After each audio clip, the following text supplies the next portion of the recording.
Questions for reflection. In our first reading for today's Holy Mass, the Apostle Paul is dealing with an important question in the early church. How can justification through faith in Jesus Christ be compatible with the promises the Lord had made to Israel? Remember, the Apostle Paul, prior to his conversion, was Saul, an ardent persecutor of the New Way, which is what the early followers of Jesus were called until Antioch. He is a Jew, called now to preach to the Gentiles the message of salvation by faith in Jesus Christ. He loves the Jewish people and acknowledges that the gifts and the calling of God are irrevocable.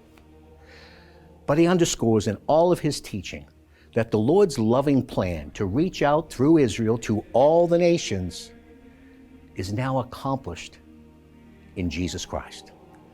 The true Israel is not descended from Abraham according to the flesh, but descended from Abraham according to the Spirit. Christians are now sons and daughters of Abraham as well. Abraham is referred to in the Bible and in our liturgy as our father in faith. The plan of God to reach all men and women is now continuing through the new Israel, the church. And the Jewish people are a part of that plan. Indeed, they have a privileged place in God's universal plan. This special role of Israel in the Lord's loving plan is also revealed in the Canticle, the Psalm of David, which forms our response today for Holy Mass. And I quote, "He reveals his word to Jacob, his statutes and judgments to Israel.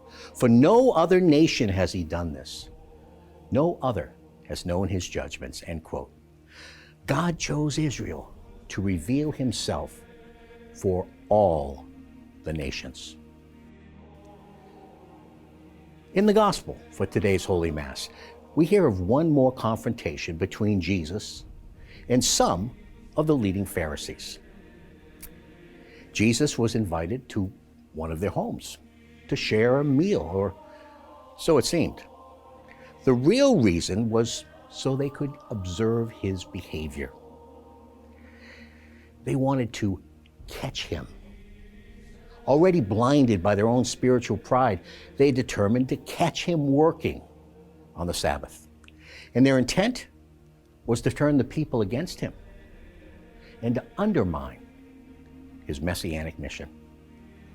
Now, isn't it wonderful that the Lord took advantage of every such situation in order to redeem souls, heal the sick, cast out demons, and to speak of and spread the kingdom?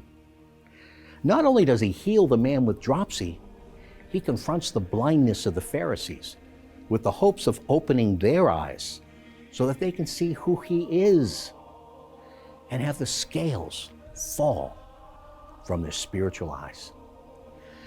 Jesus responds to all of our invitations to come into our own lives, but we must have the spiritual eyes to see him. Let us ask the Lord for that grace today.